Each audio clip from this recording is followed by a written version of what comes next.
예의에 어긋나는 일이고요. 그럼 저도 이제 눈 감고 설교할 테니까 네. 아, 전도에 관해서 좀 말씀을 드려야 되는데 저는 이제 뭐 전도에 대한 전문가가 아니고요.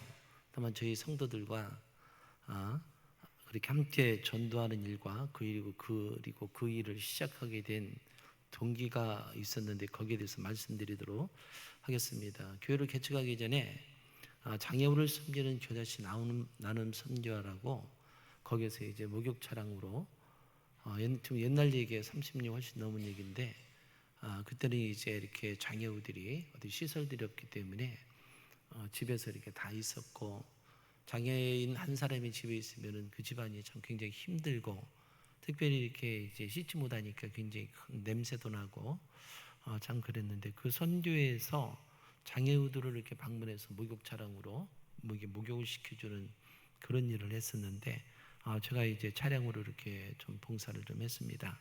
그러다 2001년도에 이제 교회를 제가 개척하게 됐는데 선교회를 그만두게 되었고 그때 이제 선교회에서 15가정의 장애우를 지난해 있는 그 장애우들을 저희들에게 맡겨주셨습니다. 맡겨줬다는 것은 뭐냐면은 장애우들에게 복음을 전하고 영적 케어를 해서 그들이 예수 그리스도를 믿고 천국 갈 수 있도록 그렇게 좀 도움을 달라 그렇게 해서 맡겨주셨는데 소리 잘 들리나요? 네. 작아요? 네. 진작 말씀해 주시지. 네.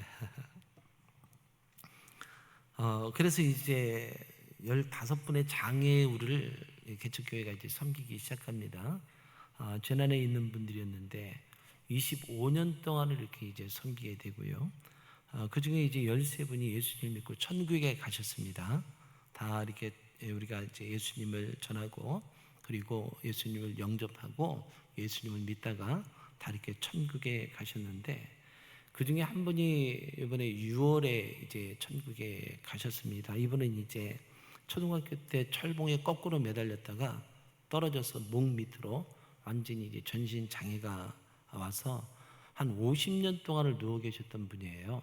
이번 6월에 돌아가시기 전에 한 50년 동안 이렇게 누워 계셨던 분인데 이분은 자기 손과 발을 절대로 움직일 수 없기 때문에 그러니까 누군가의 도움이 없이는 하루도 살아갈 수 없는 이런 분이셨습니다.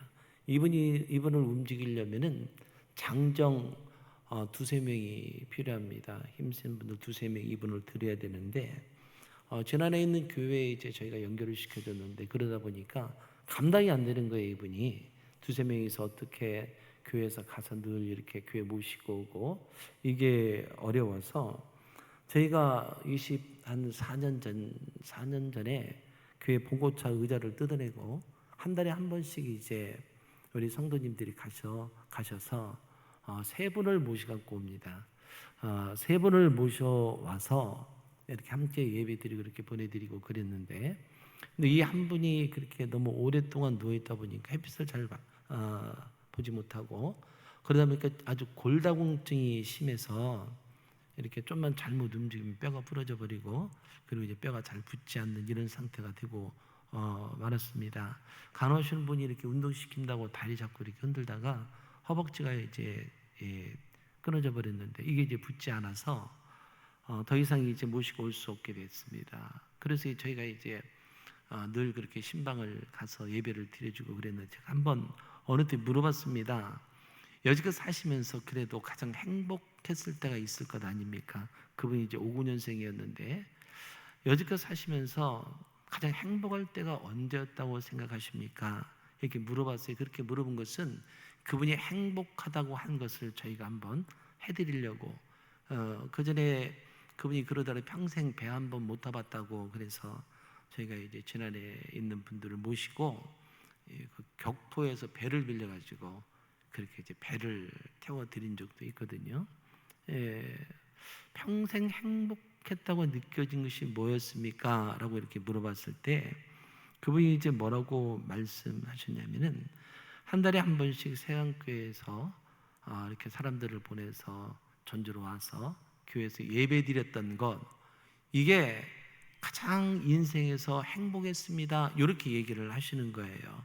이제 그때 이제 그 얘기를 들으면서 큰 충격을 받았습니다.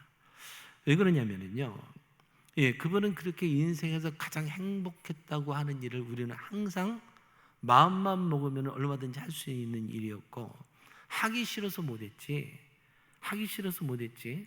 그분이 그렇게 인생에서 가장 행복했던 일이 우리가 아무렇지도 않게 이렇게 앉아서 교회 와서 예배 드리는 일, 이게 그렇게 행복했다고 이렇게 말씀하시는 겁니다. 그래서 이제 그때 마음속에 무슨 생각이 드냐면은, 예수님을 믿지 않는 사람들은 이렇게 이분이 말씀하신 인생에서 가장 행복한 일을 누리지 못하고 살아가고 있구나. 물론 구원받지 못해서 그들의 영혼이 죽어 있는 것, 그대로 살다가는 이제 나중에 지옥 가게 되는 것, 이것이 안타깝지만은, 근데 이 땅에 살아가는 동안에도 인생에서 가장 행복한 일을 못 한다는 것, 그래서 그때 이제 그런 마음을 먹게 됩니다.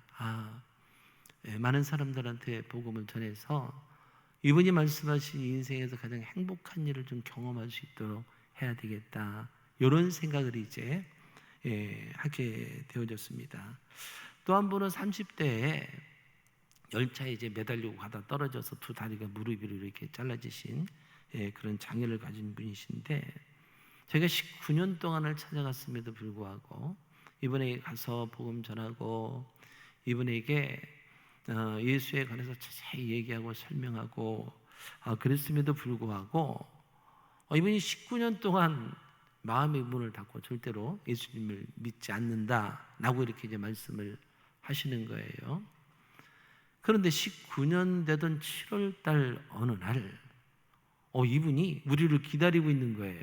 저희가 이제 한 달에 한두 번씩 지난해 이렇게 꼭 갔거든요, 이분들을 섬기려고.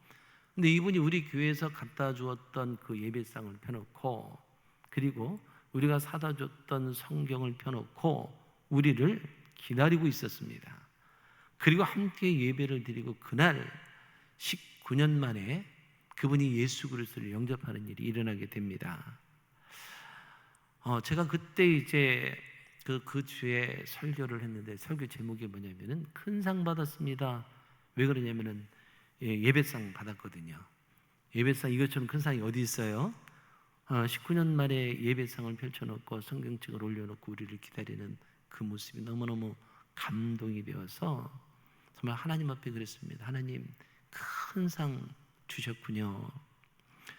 저희가 이제 지난을 한 달에 한 두 번씩 이렇게 갔단 말이에요.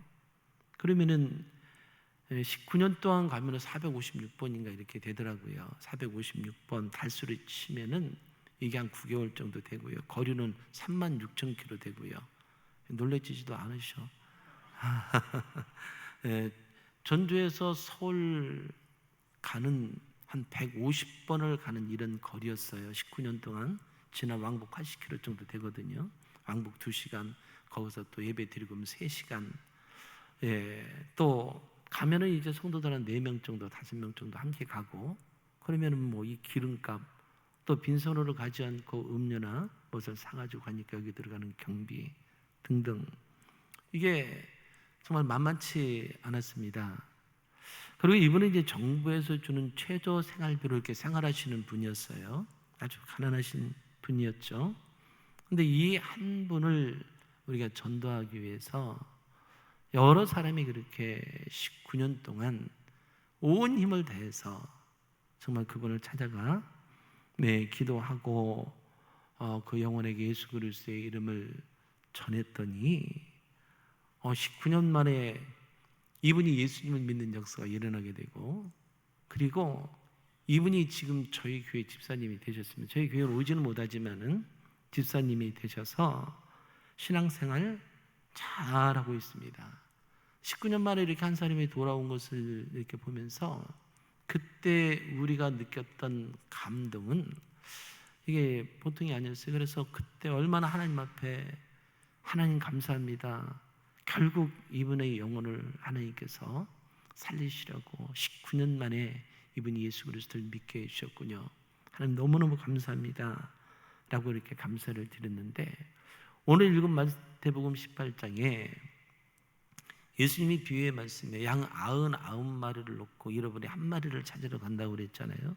네, 잃어버린 양 새끼를 찾으러 가서 그 양을 찾아가지고 오면은 너무 기뻐서 잔치를 벌인다고 이제 그랬는데, 제가 이제 이 말씀을 그분과 이렇게 비교를 해보면은, 그분과 이렇게 적용을 시키면 무슨 생각이 드냐면은, 이 잃어버리지 않은 양 99마리는 실은 그렇게 잃어버렸던 양을 목자가 가서 찾아다가 놓고 가서 찾아다 놓고 이 한 마리 한 마리를 그렇게 해서 99마리 100마리를 만들었다는 생각이 드는 거예요.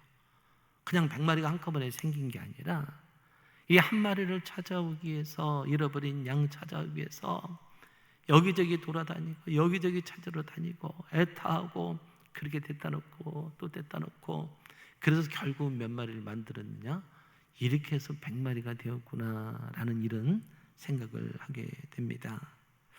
저희도 이제 그런 마음으로 이제 영혼들을 섬기기 시작하는 거죠. 천하보다 한 영혼이 귀하다고 그랬는데, 이 한 사람은 어떻게든지 19년이 걸려도 좋고 그 이상 걸려도 좋고 이렇게 주님 앞으로 데리고 오면은 나중에 이제 100마리가 되겠구나, 이런 생각을 하고 그렇게 이제 섬기게 되었습니다. 근데 이제 이 지난해 있는 장애우들을 섬기면서 이제 하나님의 교회에 복을 주시기 시작하시는데, 그 중에 하나가, 이분들이 이제 교회를 가지 못하니까 12분은 돌아가시고 3분 남았을 때의 이야기인데, 이분들은 중증 장애라 이제 교회를 갈 수가 없어요.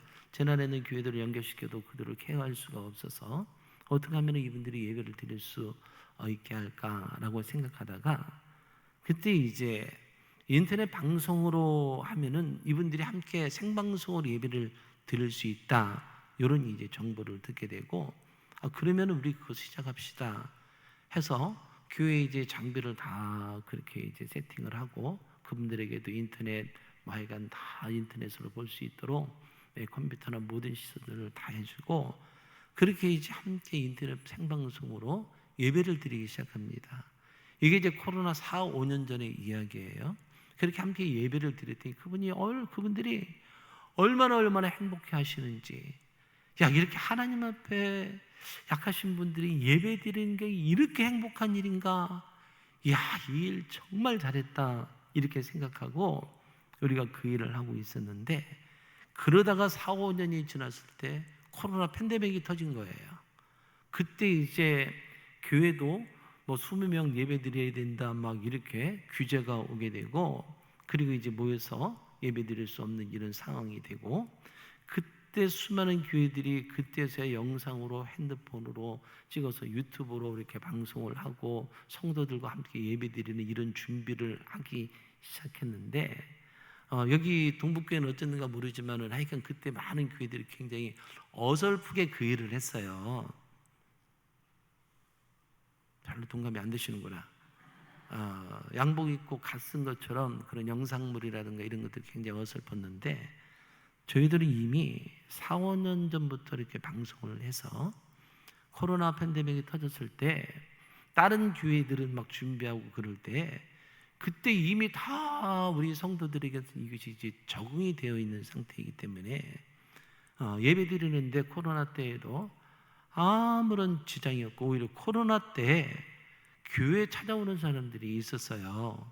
코로나 때 그때 이제 제 기억으로는 한 50명, 60명 정도가 등록을 했습니다. 딴 때는 다른 데는 예배 드리지 못하고 있는 그런 상황 속에서 저희 교회는 1년에 그렇게 이제 성도들이 등록하는 일이 일어나게 되고, 이런 일이 일어나게 되는구나. 연약한 분들의 영혼을 위해서 함께 예배드리기 위해서 우리가 수고하고 우리가 좀 애를 썼더니, 하나님께서 이 모든 것을 바라보고 계셨다가 미리 준비하게 하시고, 그리고 또 다른 데서는 예배드리기도 어려운 상황 가운데 성도들이 교회에 등록하는 이런 놀라운 일이 일어나는 일을 저희가 이제 경험하게 됩니다. 그뿐만 아니라 성도님들뿐만 아니라 그 연약하신 분들도 함께 이렇게 예수님 때문에 기뻐하는 일, 영적 지경이 넓어지는 일, 성도들의 삶의 영혼이 잘된 같이 범사가 잘 되고 강건케 되는 일들이 이제 막 이곳저곳에서 그렇게 일어나게 되는 겁니다. 저희는 어떻게 하든지 연약한 분이라 할지라도 함께 하나님 앞에 나가 예배드릴 수 있도록 이렇게 했더니 하나님께서 그거 보시고 하나님 기뻐하시는 일이라 여기셨든지 이렇게 교회 영적으로도 육적으로도 엄청난 복을 우리에게 주시는 일이 일어나게 되어졌습니다. 19년 동안 지금 25년째 그렇게 섬기고 있지만은 이 섬김이 결코 헛된 것이 아니라 이 섬김을 통해서 하나님께서 엄청난 영광을 받으시고 우리 교회는 말할 수 없는 하나님의 은혜를 공급받는 일이 우리에게 일어나게 된 겁니다. 제 이야기도 좀 해드리겠는데 저희 집안은 불교 집안이었어요. 저는 친구들과 노는 걸 좋아해서 밖에 나와서 얘기하지 마세요. 저는 술창고를 만들어서 우리 친구들과 함께 술 먹고 같이 어울려서 노는 것 이거 굉장히 좋아했거든요. 운동 굉장히 좋아했어요. 축구 좋아했고 숫자 모자라면은 또 공 갖고 놀아야 되니까 족구 했고요. 또 비 오는 날 또 공 갖고 놀아야 되니까 탁구 했고요. 또 그것도 부족해서 밤에 공 갖고 놀아야 되니까 당구 했고요. 그래서 공 갖고 노는 것을 엄청 좋아했습니다. 예수 믿기 전에 하여간 다 해봤습니다. 다 해봤어요. 그래서 술 참고 만들어서 이제 친구들과 함께 어울려서 노는 것이 꿈이었는데 이 꿈이 한순간에 사라지는 일이 일어나게 되는데 그게 뭐냐면은 제 아내를 만나서 제가 아내와 결혼했는데 근데 아내와 결혼하지 뭐 누가 결혼하겠어요? 근데 아내와 결혼하고 난 다음에 그전에도 조금 듣긴 들었지만은 장모님이 권사님이라는 거예요. 권사님. 권사님이 뭐 하시는 분인지 몰랐어요. 집사님은 알아요. 집사로 다니시는 분들. 이건 알겠는데 저희 집은 이제 할머니 할아버지가 경상도 분이시고 불교 집안이었습니다. 그래서 저도 어렸을 때부터 이건 절에 이제 이름 다는 거 있잖아요. 그걸 집에서 항상 그렇게 했고 근데 아내가 이렇게 데이트할 때 그런 말을 하더라고. 나는 교회에 다니는 사람이라고 교회를 가야 된다고. 그래서 들은 것은 있어요. 저는 교회는 안 나가봤지만은 교회 가면 좋은 얘기 듣는다더라. 교회 가면은 사람이 착해진다더라. 아내가 나쁘다는 것이 아니라 그래서 이제 교회를 가게 그렇게 했습니다. 근데 연애할 때 집에 이제 한 번씩 그렇게 찾아가면은 장모 되실 분이 막 저를 쫓아내는 거예요. 이렇게 멋있는 저를. 그렇게 쫓아내는 거예요. 다시는 오지 말라고 막 그러셨는데 이은혜 씨가 예수님을 믿지 않을 뿐만 아니라 저희 집안이 불교 집안이라는 것을 아셨기 때문에 그랬는데요. 왜 그러냐면 제 아내가 중학교 다닐 때부터 이제 폐병, 옛날에는 폐병 많았잖아요. 폐병을 앓았습니다. 근데 이제 그때는 이제 약이 별로 좋지 않아서 잘 낫지 않고 그러니까 장모님이 권사님이라 이제 기도원을 많이 이렇게 데리고 갔던 것 같아요. 가서 이제 기도하고 그래서 하나님으로부터 치유 역사가 일어날 수 있도록 그렇게 이제 했는데 근데 장모님이 중학교 딸 폐병 걸린 딸을 놓고 기도하다 응답받았는데 무슨 응답을 받았냐면은 너는 네 딸은 앞으로 사모돼야 된다. 요런 이제 응답을 받게 된 거예요. 그래서 이 딸은 아프지 별로 이렇게 쏘가지도 안 좋지. 그러니까 엄마가 너는 나중에 사모돼야 된다라고 이렇게 내가 응답받았다. 그럼 그때마다 이제 엄마 권사님한테 막 화를 내고 그랬다고 그래요. 다시는 그런 소리 하지 말으라고 그랬다는 거예요. 근데 장모님이 그러니까 믿음의 사람 만나서 이제 그때부터 기도했던 것 같아요. 믿음의 사람 만나서 사모될 수 있도록 응답받았으니 하나님 이루어 주시기 바랍니다라고 그렇게 간절히 기도했는데 만난 사람이 저예요. 술 마시지, 교회 안 다니지, 불교 집안이지 이런 사람을 이제 만나니까 다시 오지 말라고 장모님이 실망하셔서 저를 쫓아내고 그러셨습니다. 그래서 저는 그때 그래서 도대체 내가 잘못한 게 도대체 뭐가 있냐? 왜 나를 이렇게 오지 말라고 그러고 나를 이렇게 쫓아내고 문전박대를 하시는가라고 했었는데 이런 이유가 있었고 그럼에도 불구하고 우리 두 사람의 사랑은 장모님이 깨트리지 못했습니다. 그래서 아내가 21살 때 제가 25살 때 결혼하게 됩니다. 옛날에는 좀 그런 일이 많이 있었어요. 있었는데 나이 들어서 보니까 하다 정말 철딱서니 없이 부모님, 양쪽 부모님들 마음 정말 겁나게 아프게 했구나라는 것을 그렇게 이제 알게 됐는데, 뭐 참 죄송할 뿐이지 뭐 지나간 일을 어쩔 수 없잖아요. 근데 결혼하고 나서 문제가 생기기 시작했는데, 장모님이 이제 저만 보면은 전도하기 시작하는 거예요. 저만 보면은 내가 자네 위해서 기도하네. 자네 예수님 믿고 죄 용서받아 하나님의 자녀에 되어 천국 갈 수 있도록 내가 기도하네. 자네 예수님 믿어야 되네. 저만 보면은 이제 이 말씀 하시는데, 근데 여러분 한번 생각해 보세요. 몇 년 동안 그래요? 7년 동안 그러시는 거예요. 7년 동안. 하긴 우리 동북교회는 안 놀래는데 7년 동안 그렇게 저한테 그렇게 계속해서 말씀을 하시니까 제가 이러다 벗겨 죽겠다 이런 생각이 드는 거예요. 장모님 피해 다녔습니다.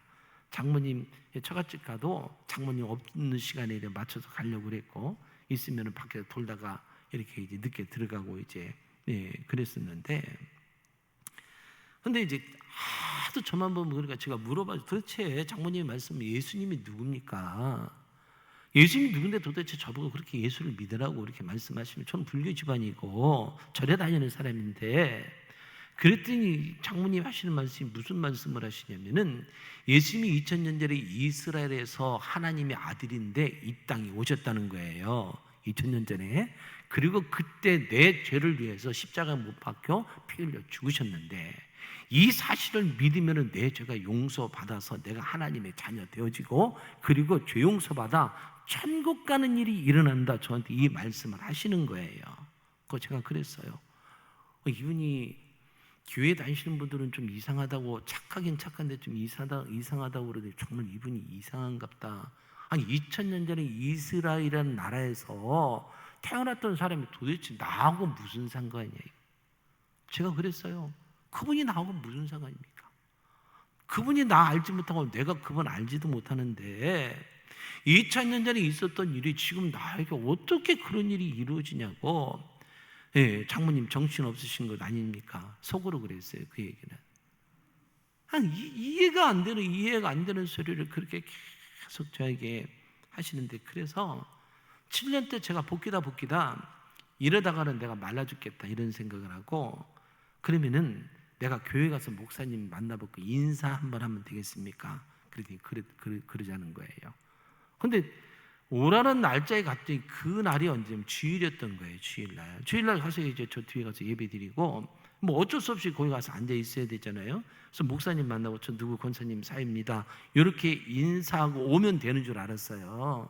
안녕하세요. 저 이제 이렇게 인사하러 왔습니다. 네, 이제 안녕히 계시고요. 이제 이것으로 끝나는 줄 알고, 목사님이 저를 꽉 붙잡더니 내일부터 교회 부흥회 가는데 이 부흥회는 꼭 참석을 해라 라고 어제 목사님이 저한테 이렇게 말씀을 하시는 거예요. 그래서 제 마음속에 3번은 참석해야 되겠다. 우리나라 3세번 좋아하잖아요. 가위바위보도 3세번, 씨름도 3세번 그러잖아요. 그래서 3번은 참석해야 되겠다라고 이제 앞으로 2번만 이렇게 나가야 되겠다라고 이렇게 생각하고, 이제 부흥회 첫날 저녁에 이렇게 갔습니다. 가서 후회 엄청 했어요. 내가 잘못 왔구나. 저기 용진 성광교회라고 아실란가 모르겠어요. 용진 면사무소 있는데 거기 통합측에서 잘못된 데 아닙니다. 근데 가서 보니까 사람들 다 미친 것 같아요. 막 북치고 그냥 막 박수치고, 어떤 사람 막 일어나서 춤추고 막 큰 소리로 노래 부르고 여기저기서 막 소리 지르고 그러는데, 소리를 막 지르고 그러는데, 그게 이제 찬양하고 이렇게 합심기도 막 하고 그랬던 거예요. 근데 처음 가는 저에게는 여기가 지금 완전히 미친 사람들이 모이는 곳이구나라고 엄청 온 것을 후회하고, 내가 오늘 이후 다시는 내가 교회에 발걸음을 들이는가 봐라 라고 속으로 마음으로 작정하고 저 뒤에 이렇게 앉아 있었습니다. 가만히 이렇게 앉아 있었는데, 강사 목사님이 말씀을 전하시는데, 그때 이제 지나와서 생각하면 강사 목사님이 전한 말씀이 구원론이었던 것 같아요. 구원론에 가서 예수 그리스도의 십자가의 사건에 관해서 쭉 얘기를 해주는데, 듣고 보니까 이렇게 얼핏 귀로 들리는 것이 누구 얘기냐면 좀 장모님이 맨날 저한테 했던 소리를 하시는 거예요. 그 시골 양반이 저한테 했던 얘기를 그 목사님이 그렇게 하시는 거예요. 근데요, 그렇게 장모님이 이렇게 예수님 얘기했을 때 예수님 십자가의 사건 그리고 부활하신 얘기, 그 예수님 믿어야 죄 용서 받는다, 그래 하나님의 자녀 된다, 천국 간다, 이 얘기 귀에 못이 박히도록 들었는데 그때마다 속으로 웃었거든요. 아이고 웃기는 소리 좀 그만 좀 하세요. 나 그분 모르고 그분 나 모른다니까요. 제가 속으로 그랬는데 저 뒤에서 이렇게 이제 앉아있다 그 소리가 얼핏 들리는데 이게 이제 소리가 들리는 게 아니라 그때 저한테 어떤 일이 일어나게 되냐면은 소리가 이렇게 귀로 들리는 게 마음으로 이해하실런가 모르겠는데 이렇게 소리가 날라와, 이렇게 날라와서 여기로 들려요. 여기로 가슴으로 들려. 물론 이제 귓구멍으로 들렸겠죠. 근데 그때 느끼면은 이 소리가, 그 말씀이 가슴으로 와서 이렇게 탁 들려지니까 그렇게 안 믿어졌던 게 나도 모르게 그냥 그 자리에서 막 아멘 아멘 제가 그렇게 하고요. 그리고 내가 죄인입니다 라는 고백하게 되고요. 막 눈에서 막 뜨거운 눈물을 제가 흘리게 되고, 그리고 거기서 예수님을 영접하는 이런 일이 저에게 이제 일어나게 된 거예요. 그 자리에서. 예. 그리고 나서 제가 이제 이거구나. 이거를 장모님이 계속 말씀하셨는데, 이거를 이제 그 강사 목사님이 말씀하시는데 성령께서 역사하시니까 이게 이제 깨달아지게 되고 믿어지게 되고 고백하게 되고 하나님의 자녀가 되는 그런 놀라운 일이 일어나게 된 겁니다. 그러니까 여러분, 저는 어디 가서 항상 그런 얘기를 합니다. 복음 전할 때 예수님하고 십자가 얘기하세요. 예수님께 십자가 못 박혀 죽으신 이유, 당신 죄 때문에 죽었습니다. 그리고 예수님이 다시 살아나신 이유, 당신을 영원히 살리기 위해서 다시 부활하셨습니다. 그 예수님 믿으면 죄 용서받고 하나님의 자녀 되어집니다. 저는 그 소리 들었을 때 처음에 웃기는 소리로 들렸는데 교회 가서 앉아서 목사님이 전하는 그 말씀을 들었을 때 어떻게 해요? 이게 믿어지더라니까요. 믿어져. 아멘하게 되고 닭똥 같은 눈물을 막 툭툭툭 흘리면서 내가 죄인이라고, 내가 그렇게 믿음의 고백을 하게 되고. 근데요, 그때부터 저한테 놀라운 일이 일어나게 되는데, 온 세상이, 경험해 보셨죠? 온 세상이 아름답게 보이는 거. 그중에 정말 아름답게 보이는 게 있었는데 사람이더라고요. 사람. 그전에는 뭐 이쁜 사람, 미운 사람, 뚱뚱한 사람, 날씬한 사람, 키 큰 사람, 작은 사람, 눈 큰 사람, 눈 작은 사람 다 이렇게 판별이 됐었는데, 그것과는 아무런 상관없이 모든 사람 얼마나 그렇게 이쁘게 보이든, 나중에 보니까 하나님이 창세기에서 사람을 창조하신 다음에 보시기에 심히 좋았다는 말씀이 무슨 말씀인가 이해가 되는 거예요. 사람이 그렇게 아름답게 보이고 미운 사람이 한 사람도 없었으면 그 중에 제 아내가 이 세상 그 어느 누구보다도 예쁘게 보이더라니까요. 사실 우리 아내한테 한번 물어보세요. 사실입니다, 사실. 그리고 길거리에서 이렇게 바람이 불어서 나뭇잎이 흔들리다든가, 아니면 길가의 풀들이 이렇게 흔들린다든가, 아니면 이런 화분들이, 저는 나무들이 흔들린다든가, 그럼 이게 다 뭐로 보이냐면 하나님 찬양하는 모습으로 보여지는 거예요. 왜 모든 만물들이 하나님을 찬양하고 있구나. 하나님 찬양한다고 해도 정말 생명 있는 모든 것들은 다 하나님을 찬양하며 있더라는 거죠. 온 세상이, 길거리엔 돌멩이 하나도 하나님을 찬양하는 엄청난 역사가 일어나고 있는 것이 제 눈에 보이기 시작한 겁니다. 그래서 이제 교회를 열심히 다니게 된 거예요. 열심히 다니게 됐는데 이제 더 큰 문제가 생기기 시작한 거예요. 왜 그러냐면 장모님이, 제가 이제 우기고 딸과 결혼을 해버렸잖아요. 근데 이 사모되는 응답을 받았는데 사위가 이제 예수님을 믿게 됐는데 야가 이제 신학을 해야 돼.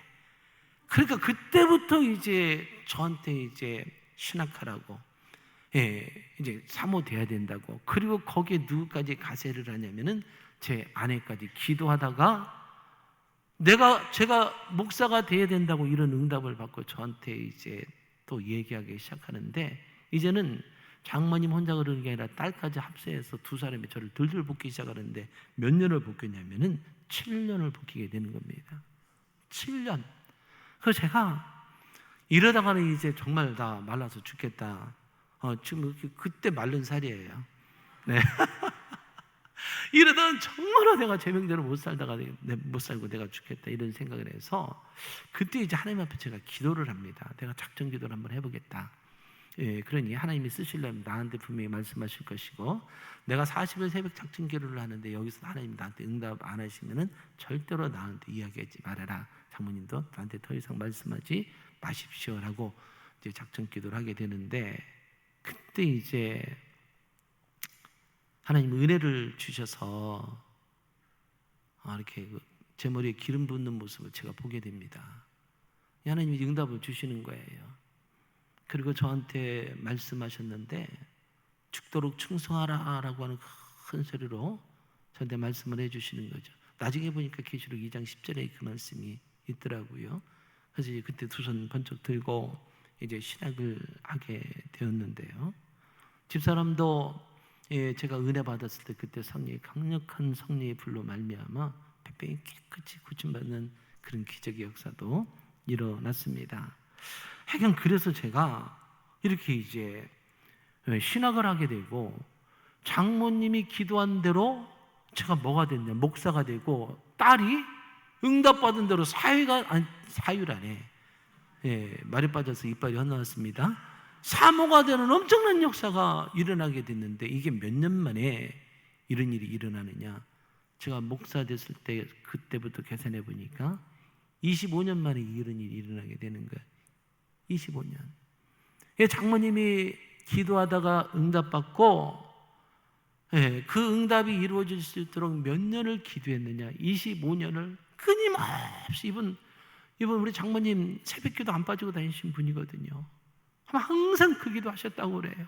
25년 동안 이 기도했는데 25년 만에 이 기도의 응답이 실제로 그렇게 이루어지는 일이 일어나게 되고, 교회를 개척하고 한 5년인가 6년인가 지났을 때 어느 날 아내한테 장모님이 그런 얘기 했대요.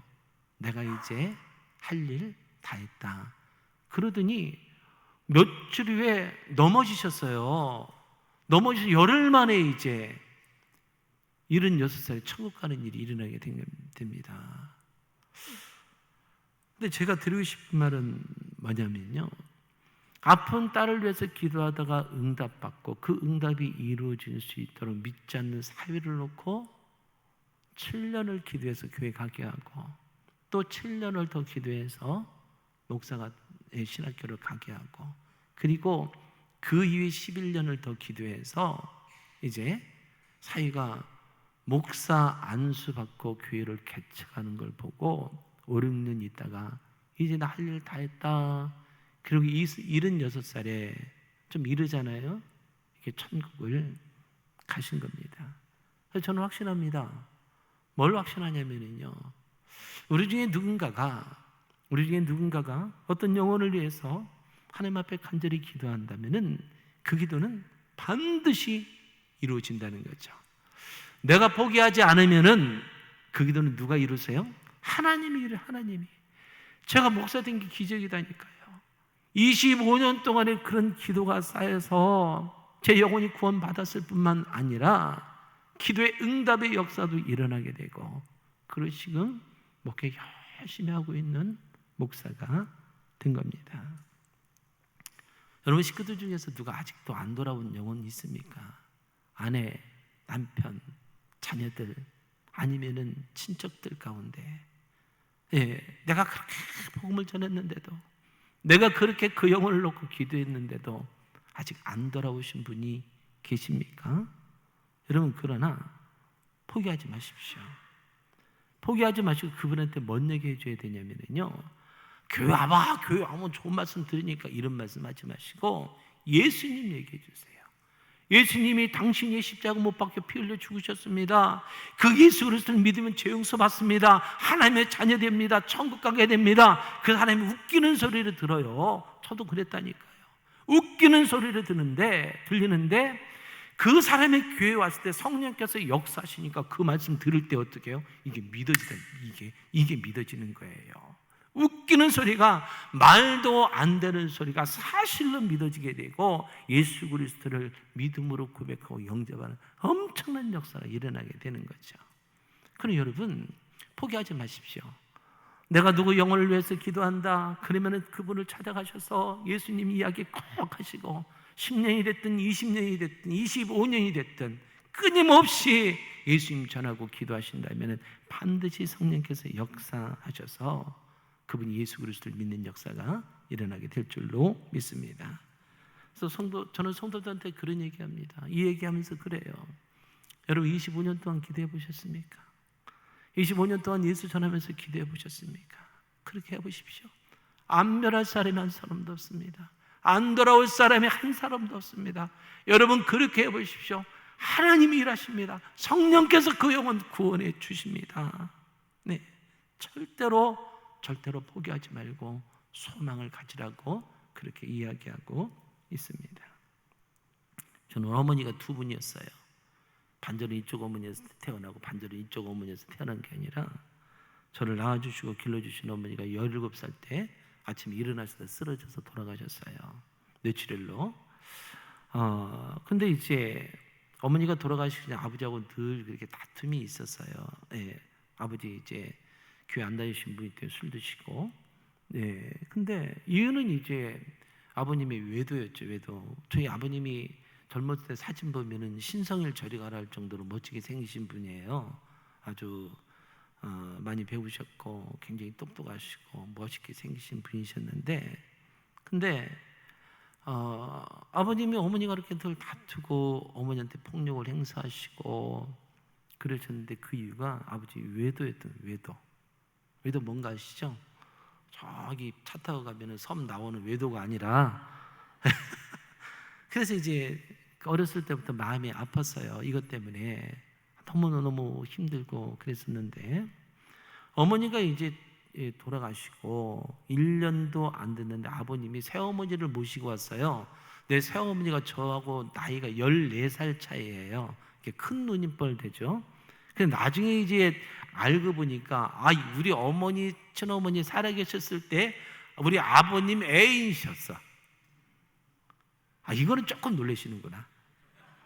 우리 아버님 애인이셨어. 이제 그 사실을 제가 알게 됩니다. 근데 어린 나이에 제가 두고 봅시다. 이제 어머니가 돌아가신 게 이분들 때문에 그렇다는 생각이 드는 거예요. 그래서 그때부터 방황을 합니다. 갈등하고 새어머니한테 막 달라들고 이유 없이 그러다가 새어머니하고 막 싸우다가 그냥 순간적으로 자살을 기도하기도 해보고. 이게 사람 죽는 건 한순간이더라고요. 한순간 내가 죽어야지 그래서 죽는 것보다 한순간에 내가 없어지면 말지 이렇게 되니까 그런 행동을 하게 되더라고요. 그렇게 아주 청소년기를 우울하게 보냈는데 시간이 흘러서 나이가 점점 먹어가면서 친엄마가 그리워지는 거예요. 17살 때 돌아가셨으니까 엄마가 보고 싶고 엄마가 보고 싶고 근데 이제 어머니 안 계시잖아요. 안 계셔. 그리고 이제 그래서 집사람 21살 때 저 25살 때 얼른 집 뛰쳐나와서 이렇게 이제 가정을 이루게 된 겁니다. 어느 날 이제 아내가 제 생일날 이렇게 미역국을 끓여주는 거예요. 제 생일날. 이때는 예수님을 믿게 된 때입니다. 근데 미역국을 이렇게 놓고 이렇게 기도를 하고 미역국을 먹으려고 하는데 갑자기 누가 생각이 나냐면 엄마가 생각이 나. 엄마. 여러분 다 엄마 있죠? 엄마 살아계시면 잘하세요. 엄마가 보고 싶은 거야. 근데 그때 제가 성령 체험하고 예수님을 믿고 난 때라 엄마를 생각하니까 엄마가 이렇게 막 빌고 막 이런 거 하고 그러셨거든요. 엄마가 지금 예수님을 안 믿었으니까 지옥이 있겠네 생각을 하니까 미역국을 앞에 놓고 막 뜨거운 눈물을 막 흘리기 시작하는 거예요. 이건 뭐 엄마 생각하면 너무나도 마음이 아프고 괴롭고 막 죽을 것 같은 거예요. 어떻게 할 수가 없는 거죠. 근데 그때 무슨 생각이 드냐면요. 그렇게 마음 아플 때 우리 새어머니한테 잘해드려야 되겠다. 새어머니 엄청 싸한 분이거든요. 광주 사시는 분 고향이면 죄송해요. 광주 분이세요? 그래가지고 웬만한 남자는 막 두세 명 거뜬히 이겨버리는 이런 분이셨어요. 막 아주 막 강력하신 분이었거든요. 근데 제가 이제 그분 두고 보자, 우리 아버님 두고 보자 이랬는데, 생일날 미역국을 앞에 놓고 엄마 주는 말을 생각하니까 이래서는 안 되겠다. 성령께서 되게 마음에 감동을 주셨던 것 같아요. 새어머니한테 잘해야 되겠구나. 예수 믿는 누리들이 예수 믿는 내가 어머니라고 안 하고 아줌마라고 그러고, 내가 이러면은 어찌 저분이 예수님을 믿을 수 있는가, 나중에 또 이렇게 뜨거운 눈물을 흘리겠구나라고 생각하고 아내한테 그런 얘기를 했습니다. 우리 어머니한테 잘하자고. 그래서 어머니 전도해서 예수 믿게 하자고. 새어머니 그렇게 해서 그때부터 어떤 일을 하게 되냐면은, 새어머니가 굉장히 살았다고 그랬잖아요. 하여간 이유 없이 아이가 욕하고 이유 없이 큰소리치고 이유 없이 뭐라고 하는데, 그때부터 저희가 무조건 이해하기로 합니다. 어머니가 말씀, 예 잘못했습니다, 예 죄송합니다, 예 알겠습니다, 예 다음부터 잘하겠습니다 라고 그렇게 이제 하기 시작합니다. 근데요, 그런 마음을 먹고 그렇게 하기 시작했는데, 이게 몇 년을 그렇게 25년을 그렇게 했어요. 안 믿으시잖아요? 25년을 그렇게 했습니다. 그러니까 제 아내는 저희 어머니한테 스트레스를 너무 많이 받아서 정신병 치료도 받고 그랬거든요. 그 정도로 싸나우신 분인데, 우리가 아내가 제가 뜨거운 눈물 흘리는 거 봤잖아요. 우리 다시는 이런 아픔을 겪지 말자. 그래서 우리가 예수 믿는 우리가 잘못하면은 우리 어머니 또 지옥 가면 어떡하냐, 그렇게 잘 섬겨드리자. 그렇게 해서 25년을 저희가 그렇게 잘 섬겨드렸습니다. 그러다가 이제 부산으로 이사를 가셨어요. 부산에 이사를 가셔서 거기에서 이제 식당을 운영하셨는데 굉장히 잘 됐어요. 전라도식으로 하니까 굉장히 식당을 잘 돼서 돈은 많이 버셨지만은, 이제 저희가 그렇게 이제 예하고 순종하고 복음을 전하니까 어머니도 부산에 가셔서는 교회를 나가기 시작합니다. 그냥 이제 어쩌다 한 번씩 교회를 나가게 되는데, 근데 이제 어머니가 이제 몸이 아프시기 시작하셔서 고신대 이제 중환자실에 입원하는 일이 일어나게 됩니다. 쓰러지셔서. 근데 거기에서 중환자실에서 어머니가 깨어나셨는데, 그때 깨어나셨을 때 어머니가 무슨 말을 했냐면은, 예수님 만세! 다른 얘기가 아니라 예수님 만세! 예수님 만세! 하고 이렇게 깨어나시는 거예요. 이게 그냥 있을 수 있는 일이 아니잖아요. 그러면서 뭐라고 말씀하시냐면은, 그 중환자실 한쪽에 거기를 가리키면서 예수님이 흰옷 입고 지금 나를 기다리고 있다고, 이렇게 말씀을, 찬양을 들어달라고 이렇게 말씀을 하시는 거예요. 그때 확신을 갖게 되는 거죠.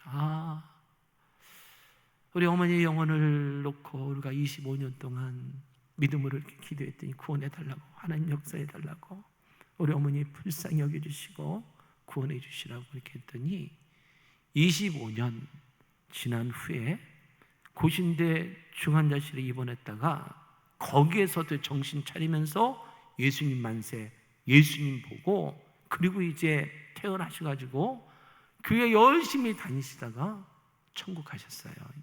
예, 천국 가셨는데, 근데 이제 또 어떤 일이 일어나게 되냐면은, 그때 아버님을 이제 부산에서 모셔와서 86살인가 이렇게 되셨을 때 부산에서 모셔와서 우리 이제 저희 집 옆에서 이렇게 이제 사셨는데, 근데 아버지에게 또 놀라운 일이 일어나기 시작해요. 아버님도 교회 안 다니셨어요. 저희 이제 오니까 아들이 목사라, 제가 그렇게 아버지한테 공갈 협박을 했죠. 아버님이 아들이 목사인데 교회 안 나오는 성도들이 뭐라고 그랬습니까? 아버님도 안 나오는데 우리도 안 나온다면 저희가 할 말이 없습니다. 그래, 아버님 교회 나오셔야 됩니다 라고 이렇게 공갈 협박을 해서 아버님이 교회 나오기 시작했는데, 아버지가 술 드시고 담배를 많이 피셔서 한쪽 폐가 다 망가졌고, 또 한쪽 폐는 20%가 망가져서 한쪽 배 80%로 이렇게 호흡을 하고 계셨고, 이게 늘 상비약을 갖고 다니셨어요. 혀 밑에다 너의 숨이 가빠질 때 이렇게 다니셨고, 그리고 이제 스탠드를 이제 3개나 삽입하셔서 이제 살아나신 그런 분인데, 근데 이제 아버지가 그렇게 몸이 아파서 부산에서 전제 오셨고 교회 몇 번 나오셨다가 아버지도 쓰러지셔서 호흡을 못해서 예수병원 중환자실로 들어갑니다. 근데 거기서 이제 산소호흡기 끼고 의식불명으로 있었는데 의사 선생님 준비하라고, 가망이 없다고, 아니면 목을 들어서 이렇게 이제 자가호흡이 아니라 산소호흡을 하고 이게 생명을 연장해야 된다라고 이렇게 말씀하셨는데, 일주일 만에 아버지가 건강해서 퇴원해 버렸어요. 중환자실에서. 근데 이제 그때부터 아버지가 하시는 말씀이에요. 아버지가 무슨 말씀하시, 이런 말씀하시는 거죠. 내가 중환자실에 있을 때 천국 갔다 왔다. 천국 가서 내가 예수님 만나고 왔다. 근데 그곳을 가서 보니까 예수님과 많은 사람들이 있었는데 너무너무 그것은 행복한 곳이었다. 너무 아름답고 너무나 행복한 곳이었고, 아버지 표현이 그래요. 거기는 손톱만큼도 염려, 근심, 걱정 이런 것이 없는 곳이더라. 이렇게 말씀을 하세요, 아버지가. 그러면서 하시는 말씀이, 제가 기절하는 줄 알았어요. 저는 천국에 있는 줄 알잖아요. 근데 무슨 말씀하시냐면은, 내가 중환자실에 누워서 내가 기도했다 그러시는 것도, 무슨 기도를 하셨어요 그랬더니, 아버님이 하시는 말씀이, 예수님이 천국에서 거기에 있는 많은 사람들과 행복하게 살고 있는데 예수님이 그곳에 있는 사람들과 기도하는 내용을 내가 들었는데, 열방이 주께 돌아오기를 기도하고 있더라. 내가 그래서 그 기도를 하고 있다. 그러면서 아버님이 멀쩡해지셨고 퇴원하셨어요. 멀쩡히 퇴원하시고 그 뒤부터 이제 응급약도 안 드시고, 이제 공갈협박에서 교회 나오신 분이 막 교회 오고 싶다고, 교회 가고 싶다고, 예배 드리고 싶다고 막 그렇게 아버님이 말씀하시고, 그리고 아들이 설교하는데 앉아있으면 뭐가 은혜가 되겠어요? 근데 막 그렇게 펑펑 우세요. 예배 드릴 때마다 막 눈물을 흘리시는 거죠. 하나님 막 은혜를 막 부어주시는 것 같아요. 그렇게 2년 동안 열심히 예수님 믿다가 열방을 놓고 기도하다가 87에 88인가 87에 천국 가셨습니다. 제가 이제 두 분을 보면서 그러는 거죠. 야, 다시는 이런 친엄마 돌아가신 것, 예수님 안 믿고 돌아가신 것 생각하면 뜨거운 눈물을 흘리면서 다시는 이런 아픔이 나에게 있어서는 안 되겠다라고 생각하고, 어머니 25년 동안 싸는 어머니한테 예하고 순종했고, 아버님 그렇게 강박하신 아버님 27년인가 28년 동안 그렇게 예수님 안 믿다가 그렇게 그분들을 놓고 기도했더니 결국은 예수님을 믿고 기쁨 가운데 천국에 가셨다라고 생각하니까 너무너무 이게 감사가 되는 거죠. 가끔가다 그 아버지가 생각이 납니다. 그럼 제가 이제 아버지 안정한 데를 갑니다. 아버지는 천국에 계시잖아요. 근데 거기 가서 제가 그 얘기하고 와요. 거기서 무슨 얘기냐면, 아버님 예수님 믿어주셔서 감사합니다. 예수님 믿고 천국 가주셔서 감사합니다. 왜요? 저희 친어머니 예수님 안 믿고 돌아가신 거 제가 두 눈으로 똑똑히 봤잖아요. 뜨거운 눈물을 흘렸잖아요. 근데 아버님이 예수님 믿고 새어머니가 예수님 믿고 천국 가신 걸 생각하니까 너무너무 감사가 되는 거예요. 그리고 나서 뒤를 돌아보니까 장모님이 저를 전도하고 목사가 되기까지 25년이 걸렸어요. 저와 제 아내가 저희 새어머니 전도한 시간이, 순종하고 전도한 시간이 25년이 걸렸어요. 저희 아버님 예수 믿고 천국 가게 그렇게 전도하고 기도한 시간이 27년이 걸렸어요. 참 긴 세월이구나 이렇게 생각이 되지만은 지나와서 보니까 금방이더라고요.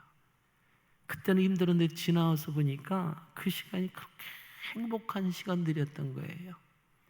그때 예하고 순종하고 말도 안 되는 소리에 눈물을 흘리면서도 주님 앞에 나가 믿음으로 기도하고 그분들의 영혼 구원해달라고 했던 그 시간들이 그렇게 행복한 거예요. 행복한 거. 제가 아내한테 그런 얘기 했습니다. 나는 하나님 앞에 가면 할 얘기 있다고. 무슨 얘기가 있냐고 아내가 물어봐요. 제가 그랬어요. 어머니 전도하기 위해서 25년 동안 순종하고 기도했습니다. 아버님 전도하기 위해서 27, 8년 동안 순종하고 기도하고 전도했습니다. 지난해 장애우들 그들 영혼 구원하기 위해서 25년 동안 지난해 그렇게 다녔습니다. 그리고 나 이제 아버지 앞에 왔습니다 라고 이렇게 말할 거라고 얘기를 했어요. 제가 얼마나 그 일들을 생각하면은 정말 감사한지 몰라요.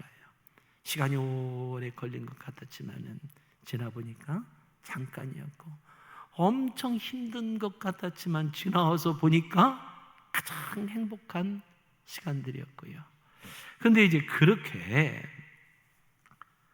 한 사람 한 사람을 놓고 온 힘을 할 수 있는 대로 다 했더니 하나님이 이제 교회는 책임져 주시더라니까요.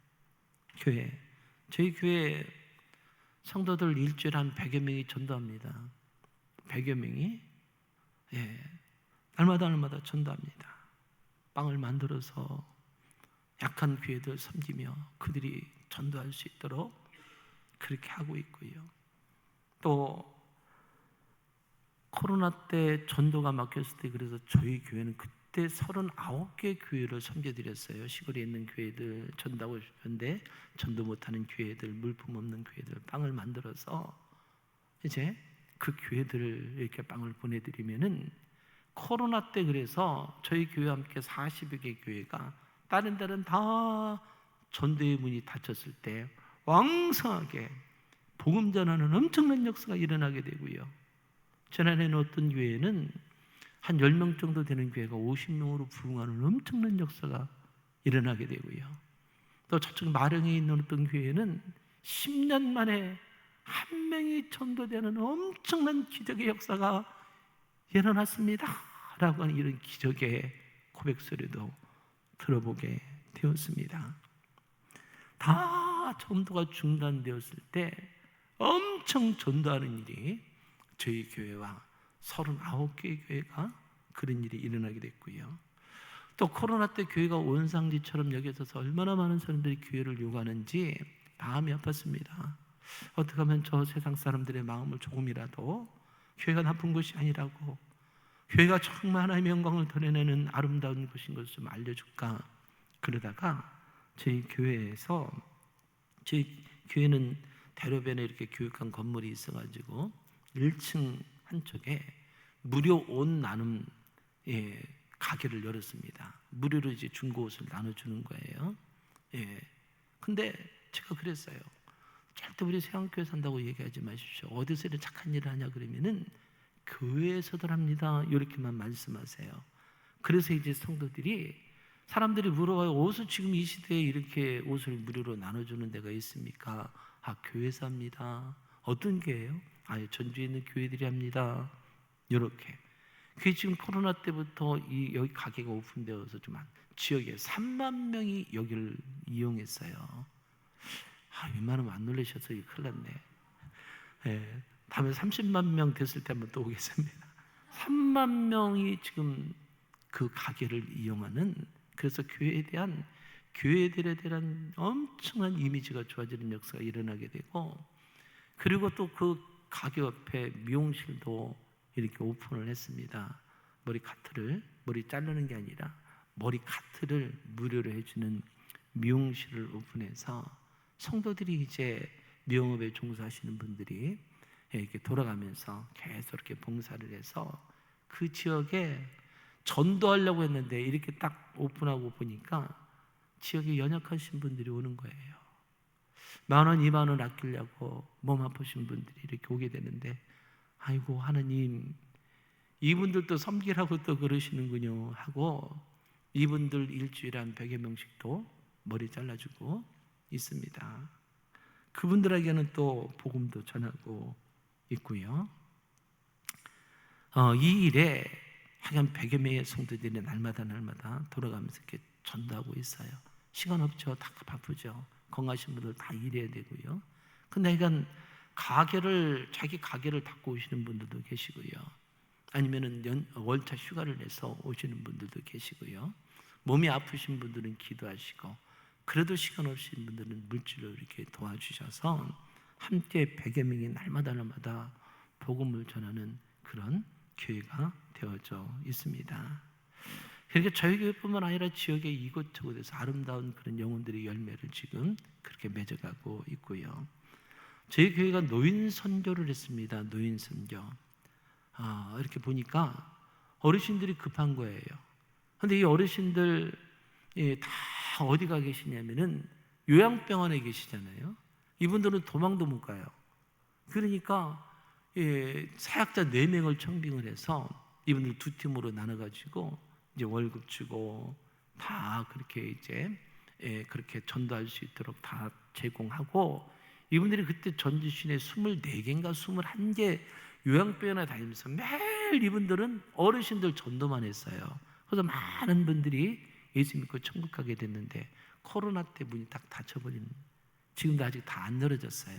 그래서 지금 한 개 팀만 운영하고 있는데, 이 한 개 팀이 이제 지역의 양로당이나 아니면 어떤 소개를 받은 어르신들 찾아가서 지금 또 복음 열심히 전해서 많은 어르신들이 예수 믿고 구원받는 엄청난 역사가 일어나고 있습니다.